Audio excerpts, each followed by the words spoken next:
With the business end of the Rugby World Cup fast approaching, the Springboks have a lot to think about regarding who they should select at 10 and what each option can bring to the table.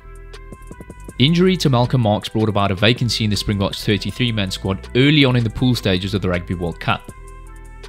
Instead of replacing Marx with a specialist hooker, coach Jacques Nienaber opted to draft in Handre Pollard. This is not a completely unexpected call, as current flyhalf Manie Libbok has been struggling a lot off the tee, and support kickers Cheslin, Kolbe and Klerk have not been much use either.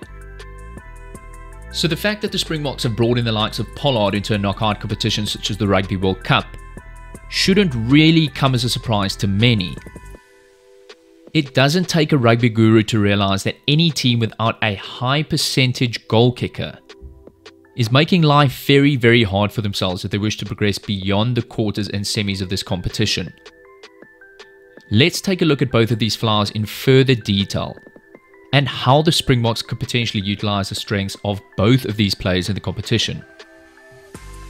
Goal kicking. At both club and test level, Pollard's accuracy of the tee sits at around 84% in comparison to Libbok, whose goal kicking stats throughout the 22-23 URC season was around 75%, and in a Springbok jersey around 68%. If you were to select a flyhalf based solely on goal kicking accuracy, Pollard is your man, but that's not the only thing the coaches will consider. Otherwise, they would just bring back Morné Steyn to do all the goal kicking again. Attack. The Springboks have certainly added an additional element of running into their game plan since the regular inclusion of Manie Libbok. Looking at the stats since July 22, this is quite evident when you consider Libbok has had more try assists per 80 minutes, more offloads per 80 minutes, and less handling errors per 80 minutes when compared to Pollard. Libbok averages around 40 meters of attacking running per 80 minutes, whereas Pollard averages around 30 meters. Pollard has also recorded an average of 200 more kick meters per game in comparison to Libbok. Some of this may be as a result of the evolving game plan of the Springboks to run the ball a bit more, but if you consider Pollard has only played 5 matches since July 22, a lot of the attacking play of the Boks has centered around Libbok.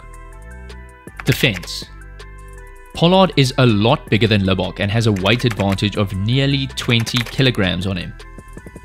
Pollard's tackle success percentage of 73 edges Libbok 72%, but on average, Pollard is actually making more tackle attempts per game. So overall, Pollard looks to be defending the 10 channel better than Libbok and putting his weight advantage to good use. Tactical kicking. Both Pollard and Libbok are excellent kickers of the ball in open play. Much of the game plan of the Boks revolves around launching the ball in the air and putting the catcher under enormous pressure through either massive collisions or forcing a penalty at the ensuing breakdown with numerous kick chases involved. Libbok, however, has the ability to kick equally well off both left and right foot, so may have the edge over Pollard in this department. Leadership. Pollard has assumed the vice-captaincy role for the Springboks on numerous occasions and already has well over 50 caps for the Boks. Although Siya Kolbe previously called Libbok a general in the team, a lot of Libbok's influence on the team seems to stem from his performances on the pitch rather than through his words. It will be important to have someone like Manie Libbok surrounded by senior players like Pollard, who've played at a World Cup before. Australia Rugby is a prime example of how lost a team can be without any senior players in the squad. Conclusions. So what is the best way forward for the Boks? They may have been thrown a lifeline with the addition of Pollard, but remember, Pollard hasn't had much game time at all, and although he trained with the Boks throughout the warm-up matches, he hasn't actually played a match for the Boks since August 22 and has only played 30 minutes of Premiership rugby recently. As previously mentioned, it won't be as simple as swapping Libbok out for Pollard, as a lot of the attacking play of the Boks is focused around Libbok, and there's no denying he's been instrumental in driving the success of the Springboks' attacking plan. Another school of thought is to play both of them at the same time, but having two world-class specialist centres in D'Alende and Esterhuizen at your disposal would just actually be shooting yourself in the foot. Given how fluid the Bok backline has operated with Libbok at its centre, it would seem that perhaps the most logical approach for the Boks would be to continue starting with Libbok and have Pollard come on with the bomb squad around 55-60 minutes.